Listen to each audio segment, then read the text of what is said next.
ha dicho sobre España a lo largo de los siglos es casi totalmente falso. Y casi totalmente falso porque la verdad histórica, por lo menos la que yo les voy a presentar a ustedes, señala la maledicencia inclusive de las grandes potencias rivales de España para apoderarse del imperio, envenenar las mentes de los colonos de América y finalmente desembocar en la independencia. Es decir, España perdió la batalla de la propaganda. ¿Cómo fue posible conquistar tan inmensos territorios con tan pocos hombres? Pero antes de pasar a eso, quiero hacer énfasis en las dos columnas que ustedes ven allí. Dicen plus ultra. Antes de la conquista de América, se creía que el Cabo Finisterre de España, hasta ahí llegaba la tierra. Y los españoles en sus escudos ponían non plus ultra. No hay más allá. Este es el fin de la tierra. Cuando se descubre América, cambian sus símbolos con plus ultra. Hay más allá. Pero además esas dos columnas tienen una simbología adicional. Y es que si ustedes las juntan y envuelven las dos columnas con una S de esos dos leyendas, con esas dos leyendas, y una S, es el signo pesos. Pero es también el signo del dólar, porque el dólar, quiero que ustedes sepan, era una moneda española. Inglaterra tuvo como política siempre el equilibrio del poder, con independencia de quién tuviera la razón en algún conflicto. Inglaterra no se paraba en mientes sobre la moralidad de una acción, la moralidad de una guerra, la agresión que podía sufrir un país, sino que siempre miraba cómo se perturbaba el equilibrio del poder, porque se consideró siempre el poder equilibrante en Europa. Y cuando España se apodera del imperio portugués, el desequilibrio es total. Y entonces había que emprenderla de todas maneras contra España, militar, políticamente y por supuesto desde el punto de vista de la propaganda que dispersaron por el mundo entero holandeses, franceses, portugueses e ingleses. Cito a Bernardo López, un poeta español, un poema larguísimo, pero que extraigo esto: desde la cumbre bravía que el sol indio tornasola, hasta el África que inmola sus hijos en torpe guerra, no hay un puñado de tierra sin una tumba española. Y eso es perfectamente cierto. Por eso le llamaban el imperio donde no se ocultaba el sol. ¿Qué pasó? ¿Qué ocurrió para que se cimentara un especialísimo odio, resentimiento y rencor contra España si éramos tan afectos a esa raza, que es la nuestra? La leyenda negra, tejida por holandeses, franceses, italianos e ingleses. Y esa leyenda negra antiespañola tiene varios componentes: el componente político, el componente religioso, el componente judío, y veremos otros componentes. La guerra contra los moros dura 800 años, se dice muy rápido, señores, pero son 800 años de desangre, y 300 más en el resto de Europa. Son 1100 años de guerra. España no tuvo paz un solo momento en su historia, ni como país que expulsa a los moros, a los invasores, ni como país hegemónico, que cabe decir, y es importante recalcar, es la primera nación europea. El resto de Europa está fraccionada en principados, rivalidades, etcétera. España se consolida como una sociedad unitaria. Es el mundo contra España. ¿Y qué pasó con el tema judío? Bueno, todos sabemos que por razones religiosas, quizás por algunas exageraciones, quizás por algunas inquinas, Isabel decide expulsar a los judíos de España para unificar la corona de Castilla con la corona de Aragón y unificar el resto del país. Y los expulsan. Los que se quedan no pierden sus propiedades y los que se van pueden llevarlas. Es decir, sus pertenencias, su oro, evidentemente sus casas no, pero sus valores sí. Pero es que España no es el único país que expulsó a los judíos. Inglaterra los expulsa en 1290. Francia en 1306, 1321 y 1394, Alemania e Italia en el siglo XIV y en el siglo XVI, Hungría en el 1349, Austria en 1421, Lituania en 1445 y 1495, Portugal en 1497, Bohemia y Moravia en 1744. Pero la única expulsión, señores, que se conoce es la española. El tema indígena, que parte de Bartolomé de las Casas, un fraile que observó, por supuesto, algunos abusos de los conquistadores españoles. Pero esa no era una política de la corona, y además era seriamente castigada. Y esos abusos no podían generalizarse.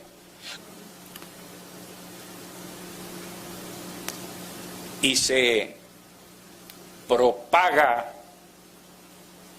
la especie de que los españoles mataron 20 millones de indígenas. En primer lugar, en América nunca hubo 20 millones de indígenas. Jamás, según los censos. Nunca. Pero en 107 años, señores, y me he tomado el trabajo de mirar los registros de la inmigración española a América, de los barcos, de 1493 a 1600. Son 107 años. La inmigración española a América fue de 54.881 personas distribuidas a lo largo de 107 años. Miren ustedes, hasta 1519 llegaron 1.481 españoles. Luego llegan 13.262, luego 9.044, de 1560 a 1579, 17.586, y de 1580 a 1600, 9.508. ¿Ustedes sinceramente creen que 54.881 españoles distribuidos a lo largo de 107 años pudieron exterminar 20 millones de indígenas? O sea, en toda América, estamos hablando de distribuidos en todo el territorio americano de norte a sur, como lo pudieron observar, porque llegaron hasta Alaska, al oeste del río Mississippi, de lo que es hoy los Estados Unidos, hacia arriba, México, Centroamérica, hacia arriba y hasta Alaska. Llegaron, y por supuesto Suramérica, hasta la Argentina. Y la verdad científica, según los últimos estudios de Harvard, de médicos especializados en enfermedades, en paleontólogos, que han estudiado los huesos de los aztecas,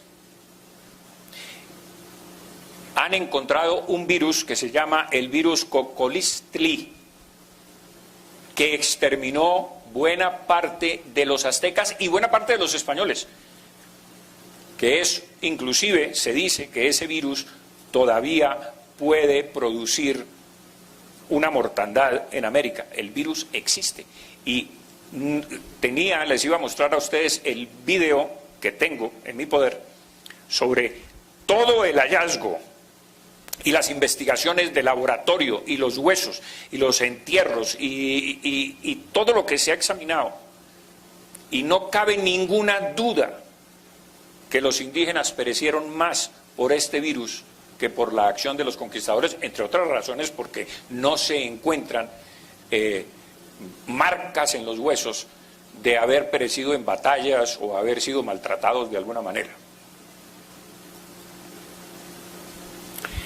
Y el Vaticano abrió en 1998 los archivos secretos de la Congregación para la Doctrina de la Fe, que era el antiguo Santo Oficio de la Inquisición, ordenada por Juan Pablo II. Y a eso me voy a remitir para darles a ustedes las estadísticas de la Inquisición. La Inquisición católica, señores, que es la española, en 250 años en toda América fueron ejecutadas 100 personas. En Cartagena de India solo fueron ejecutadas 5 personas en 3 siglos. Hay un palacio de la Inquisición en Cartagena llena de instrumentos de tortura. Y vayan ustedes y pregúntenle al curador, al director del museo, si esos instrumentos se usaron, y les va a decir que nunca se usaron esos instrumentos. En España fueron ejecutadas 46 personas de 125.000 procesos abiertos. Y la Inquisición protestante en Alemania sola ejecutó 10.000 personas en 10 años. En Europa 50.000 personas de 100.000 procesos abiertos. Pero resulta que la Inquisición, la mala, la perversa, la que torturaba, la de Torquemada, la de las hogueras de los autos de fe, es la española. ¿Y por qué no se habla de la Inquisición protestante? Claro, porque esto tiene mucho que ver con la propaganda, señores. Tiene que ver con esa propaganda infame de las potencias rivales a España que nos metieron el cuento de los horrores de los españoles. La Inquisición y el avance jurídico vale la pena porque muchos de ustedes son abogados. La justicia ordinaria era mucho más severa que la justicia de la Inquisición. Muchos reos se hacían pasar por herejes, maldecían la Iglesia Católica o maldecían a Dios o alguna cosa de esas, para que los juzgara la Inquisición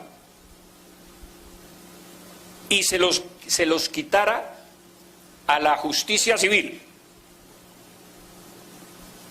La Inquisición católica permitía al reo reparar y arrepentirse de sus faltas. El Santo Oficio podía conmutar la pena a muerte por penas canónicas. Abolió los azotes para las mujeres y los prófugos de las cárceles. Suprimió la argolla para las mujeres. Modificó las galeras perpetuas por 5 años. La justicia civil condenaba a galeras perpetuas. Abolió el tormento antes que los tribunales civiles. La tortura nunca fue inventada por la Inquisición, sino por los tribunales civiles. Prohibió la tortura para las mujeres que estaban criando, por supuesto las mujeres embarazadas, los ancianos y los herejes menores. Perdonaba las penas a causa de la edad, de la ignorancia, de la embriaguez y de la pobreza, fíjense ustedes.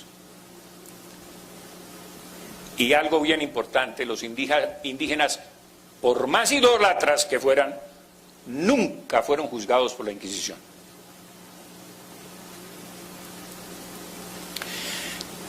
Y el oscurantismo español, la persecución a la libertad de prensa, la libertad de imprimir el pensamiento de un escritor.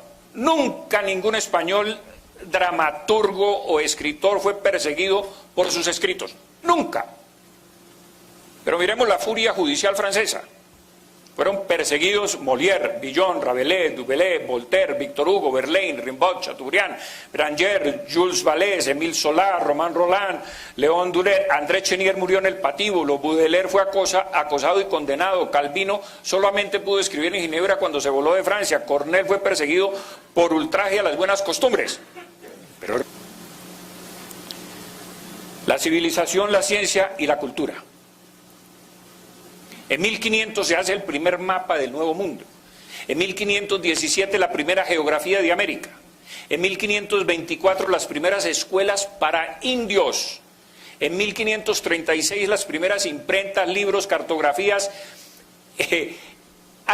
102 años antes de que los ingleses dejaran de cazar zorras en los Estados Unidos. En 1541 aparece el primer periódico, que se llamó Hoja de México. Miren ustedes, en América del Norte, el periódico apareció en 1704, cuando en España apareció, Nueva España, apareció en 1541, en Alemania en 1615 y en Inglaterra en 1622. En 1543 las primeras escuelas industriales para indios.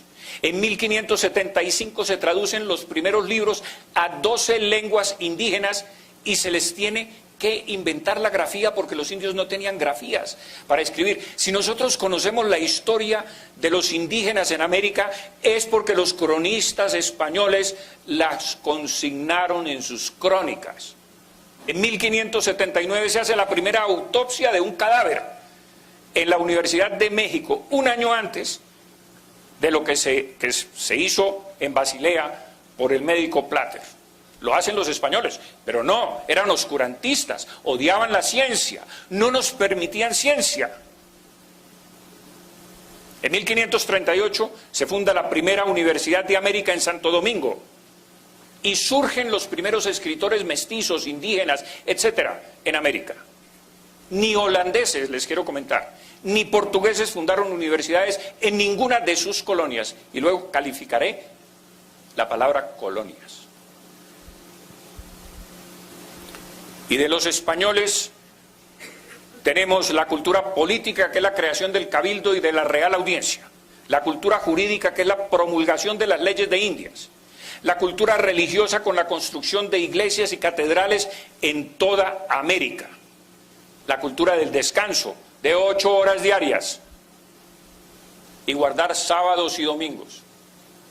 La cultura del aprendizaje con las escuelas y las universidades. La cultura de la caridad y solidaridad cristiana para escuelas de niños huérfanos fundadas en 1556. La cultura misionera con las cátedras de filosofía, teología superior. La cultura científica de la primera universidad fundada en Santa Fe, aquí de nosotros, que es posterior a la de Santo Domingo en 1580 y la del Rosario en 1653. Y vacunaron a toda América. Les quiero comentar. Entró por Cartagena y de aquí se expandió al resto del continente la vacuna. Ah, no, pero es que los españoles eran oscurantistas y no permitían la ciencia ni la cultura. La trajo, entre otras cosas, del virrey Amari Borbón. Derecho de gentes. El codicilo de Isabel la Católica antes de morir es un poco más largo que esto, pero la parte esencial está aquí. Suplico al rey mi señor, muy afectuosamente, y encargo y mando a la princesa hija y al príncipe su marido, está hablando de Juana la Loca y de Felipe el Hermoso, que no consientan ni den lugar a que los indios, vecinos y moradores de las dichas Indias, reciban agravio alguno en sus personas y bienes, sino que manden que sean bien y justamente tratados. Es aquí donde nacen los derechos humanos hispánicos, que nos alzan por encima de todas las naciones. No crean que esto es de las Naciones Unidas. Esto nació con Isabel la Católica y con las leyes de Indias. El respeto, por lo menos formal, no quiere decir que no hubiera abusos. Por supuesto que los había, pero abusos individuales. Esto no era política de la corona española.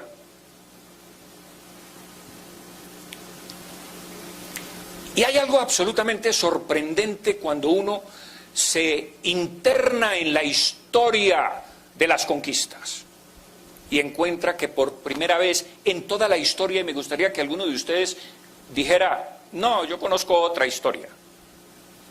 Hubo otro país que hizo esto.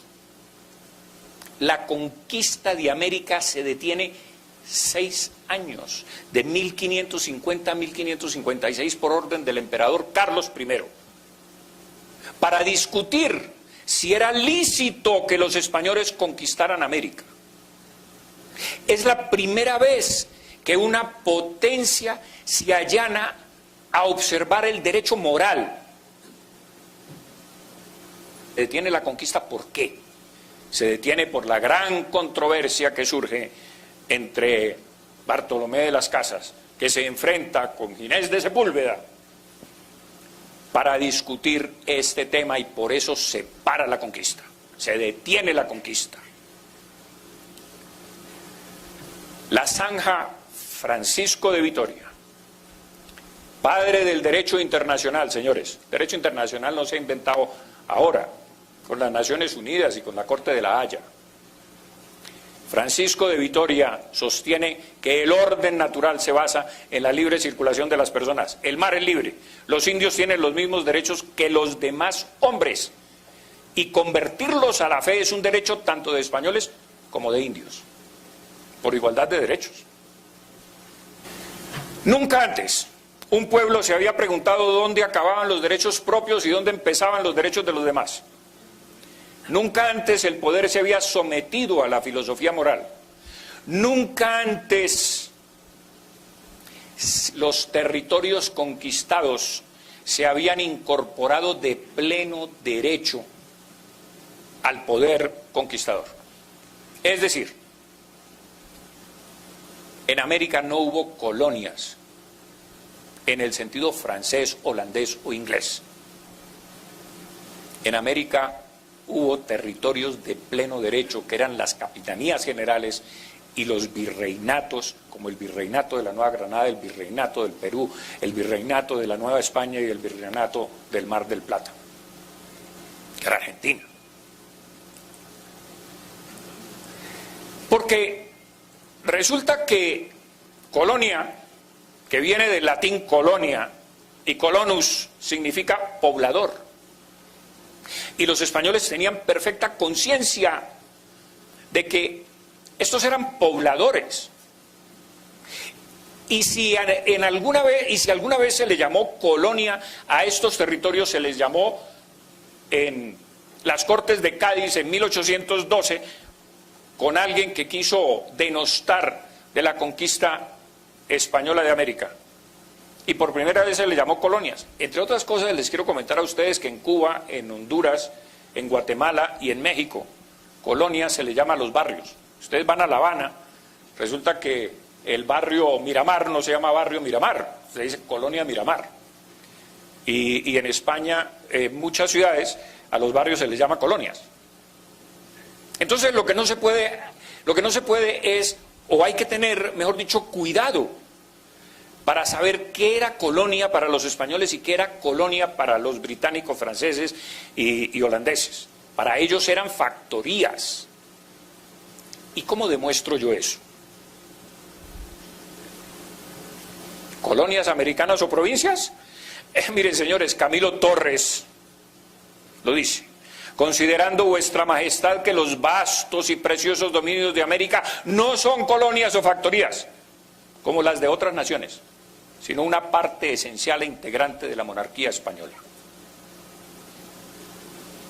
Tan españoles somos, dice él en su memorial de agravios, como los descendientes de don Pelayo, y tan acreedores por esta razón a las distinciones, privilegios y prerrogativas del resto de la nación española, como los que salidos de las montañas expelieron a los moros. Miremos el esclavismo.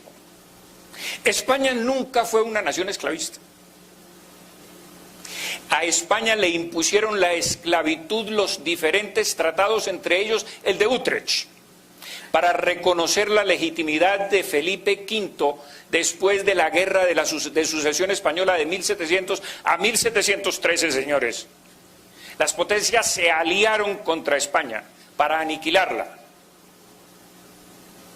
Y España salió triunfante de una guerra de 13 años, que entre otras cosas ahí se distinguió el gran marino Blas de Leso, cuyo libro usted lo tiene aquí.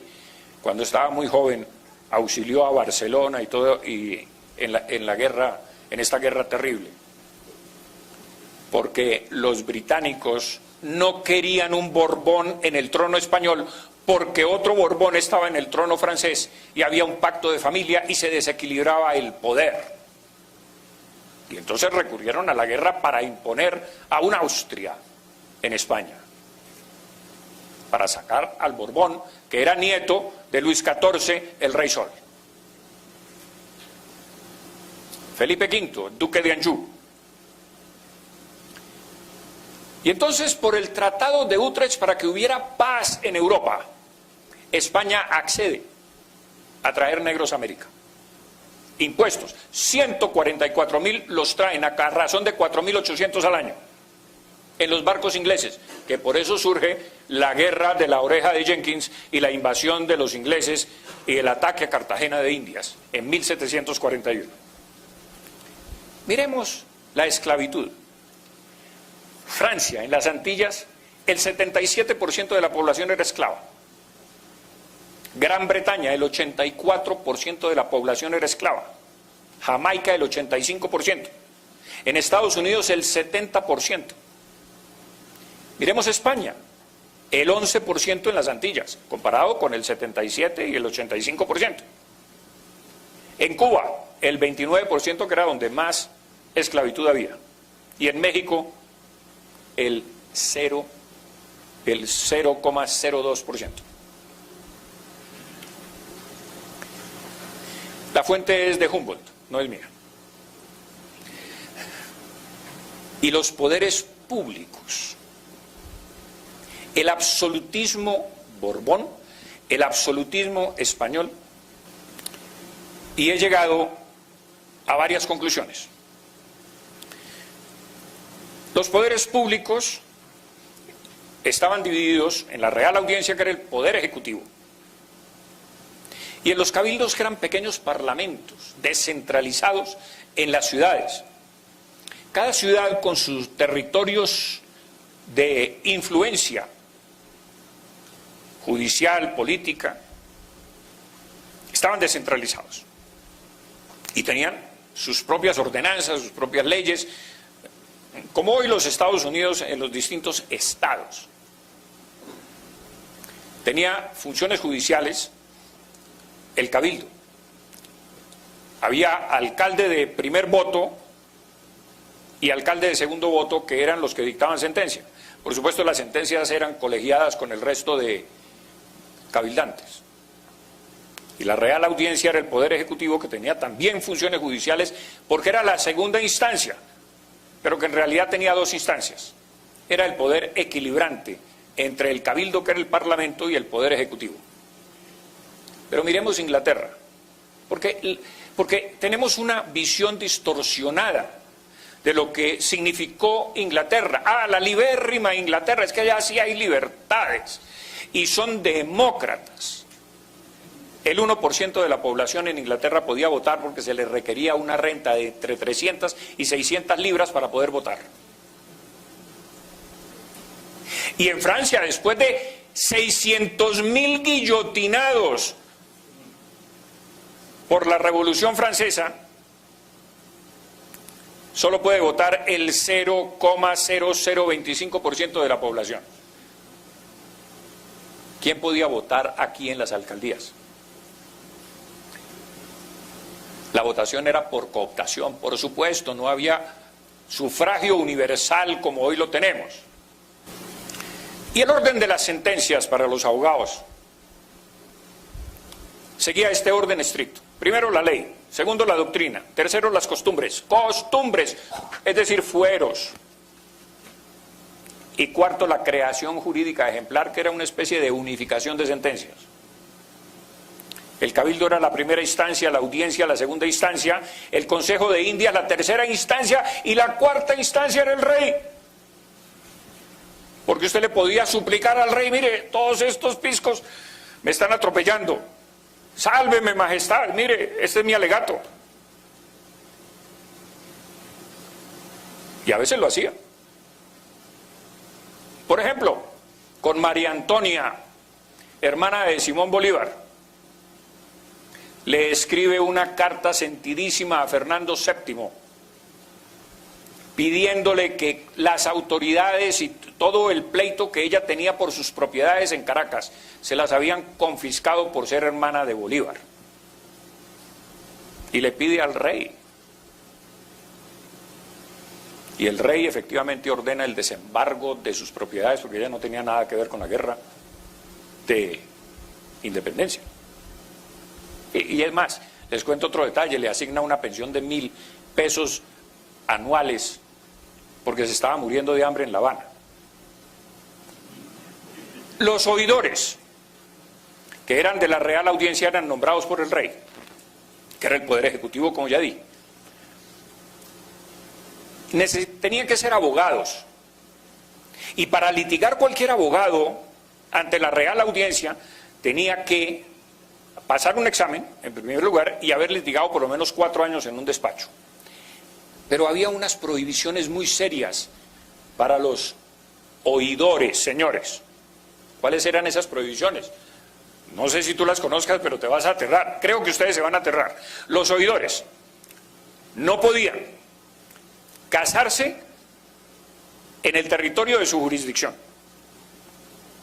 No podían ir a bautizos. No podían hacer visitas a sus amigos. No podían tener finca raíz.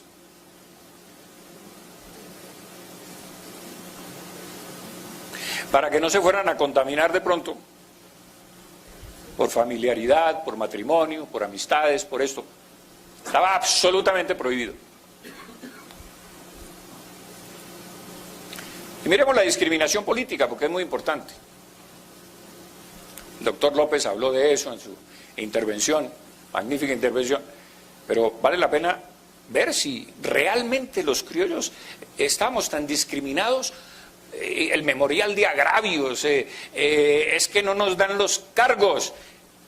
En Cuba, 48 condes, 51 marqueses, un duque y 4 otros títulos nobiliarios. En México, 48 condes, 52 marqueses, 2 duques y 0 otros. Perú, 52 condes, 65 marqueses. En América, 401 títulos. Miremos la riqueza. Sistema laboral indígena. Los españoles decían, los indígenas solo pueden prestar el 20% de la mano de obra a las haciendas de los españoles, para mantener ¿qué?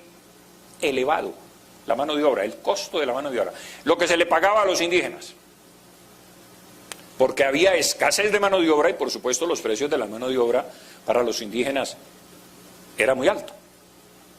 Les quiero comentar lo siguiente, ese sistema, el primer decreto de la República, emanado de la mano de Miguel de Pombo,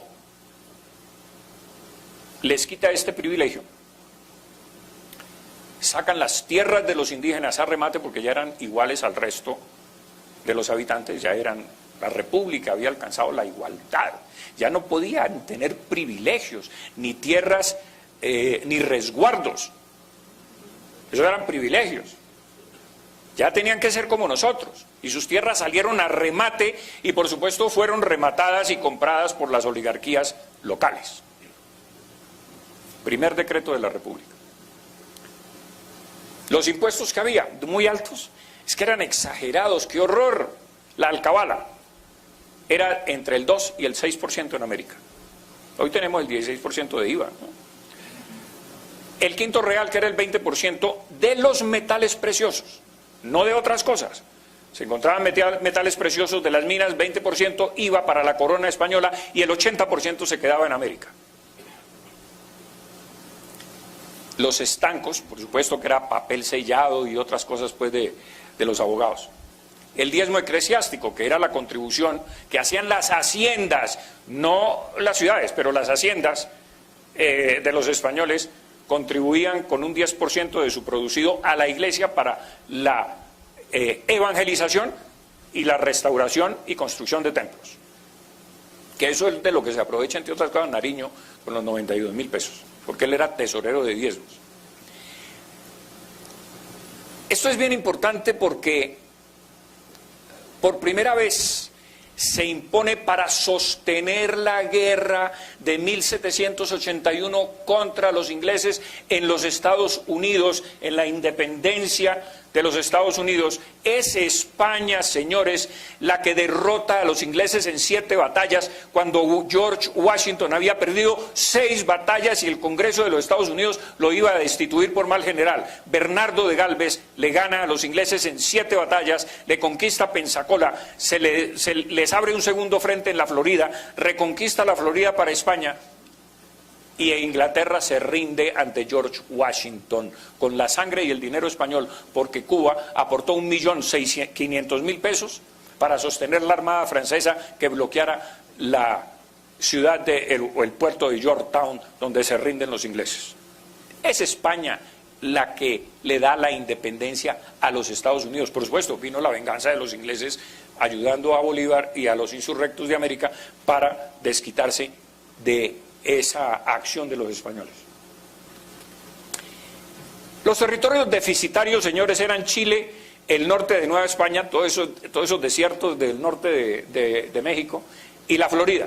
Recibían situados fiscales de Cuba, de la Nueva Granada. Nosotros sosteníamos a Chile, Río de la Plata y Nueva España, porque resulta que los españoles tenían el mismo situado fiscal que hoy tenemos nosotros. Bogotá recoge todos los impuestos de todo el territorio colombiano y luego los reparte a las poblaciones más pobres, las reparte. Era el mismo sistema que había en España en estos territorios.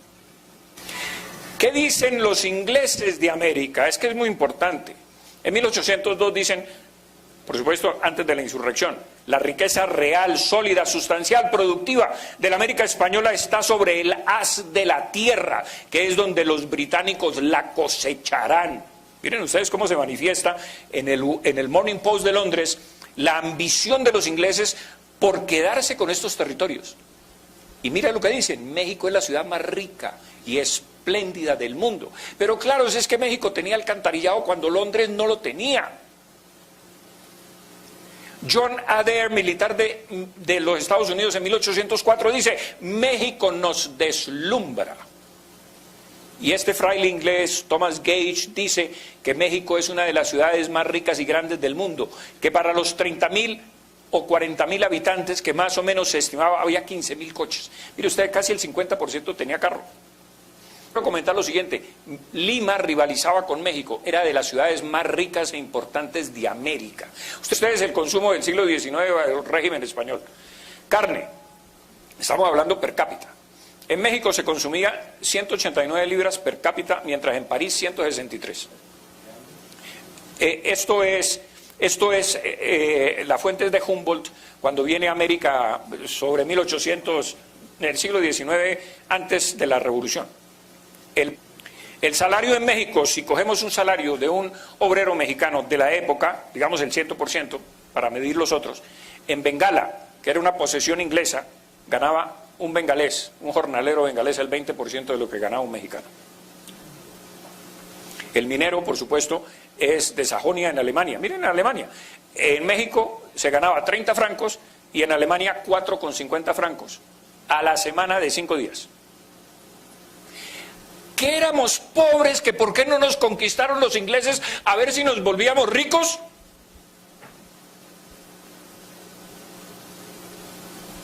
No, no éramos pobres. Y la prueba, entre otras cosas, de que no éramos pobres es que los ingleses asaltaban todas las costas nuestras en busca de riqueza y asaltaron a Cartagena varias veces. Los piratas. Y los piratas venían a buscar pobreza y a llevarse unos cuantos cacharros de Cartagena. No.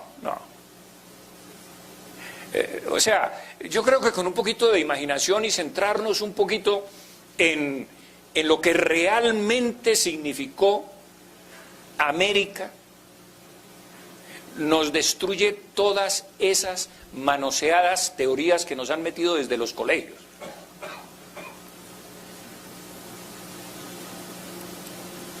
Medición del poder de compra de un jornalero mexicano, 1800. Podía comprar con su jornal en 1838 hectolitros de maíz. En 1908, 100 años después, 24. Es decir, el poder de compra disminuyó. Kilogramos de harina. Podía comprar 2.300 kilogramos de harina y un siglo después, 525. ¿Qué nos pasó? ¿Qué nos pasó? Que nos atrasamos.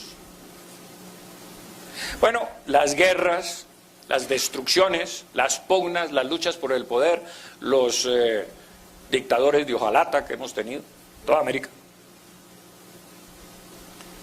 la rapiña, el desastre, la corrupción, la inseguridad jurídica, el populismo. Ahora estamos en el socialismo del siglo XXI y estamos rodeados de por ahí de malos vecinos. La involución de la frontera geográfica. Miren ustedes lo que pasa en América en comparación con lo que pasa en los Estados Unidos. Los gringos amplían la frontera geográfica y se extienden sobre todas las tierras mexicanas, que eran tierras españolas, y las ocupan por la debilidad de México y las pugnas y todo lo que pasaba en México después de que sacaron a los españoles de allá, y las ocupan. Ellos amplían la frontera geográfica y económica, mientras América se fracciona e involuciona y se rivalizan unas regiones con otras y ponen aduanas y dictadores y guerras y problemas, amén de que las guerras de independencia, es que ni siquiera quiero hablar de eso porque eso es materia de otra conferencia que ojalá con el favor de ustedes pueda dictar algún día. Venezuela quedó, por ejemplo, destruida, absolutamente arrasada quedó Venezuela. Los empresarios huyeron, se tiraban al mar, hacían lo que fuera, sacando lo poco que tenían y huyendo del horror de Venezuela. Del horror. Y no quiero comentarles a ustedes porque al no profundizar sobre el tema van a creer que es que yo soy un antibolivariano o un antiindependentista o un anti lo que ustedes quieran, pero los hechos concretos es que Bolívar causaba horror. En Venezuela, en Cartagena los recibieron a tiros y no lo dejaron entrar. Aquí los recibieron a tiros en Bogotá y saqueó la ciudad y ordenó violar mujeres durante 48 horas a sus 2.000 tropas venezolanas. Es histórico. Esto no es un cuento mío. Está en las cartas de él y las cartas de Fernández Madrid que le reclama ese hecho. El horror, la destrucción de la riqueza es lo que ocurre. Él mismo lo reconoce. Hemos destruido absolutamente todo, dice él. Y les voy a citar a ustedes, por último, la frase, quiero cerrar esta conferencia con la frase suya. Conciudadanos, me ruborizo al decirlo. La independencia es el único bien que hemos adquirido a costa de todos los demás.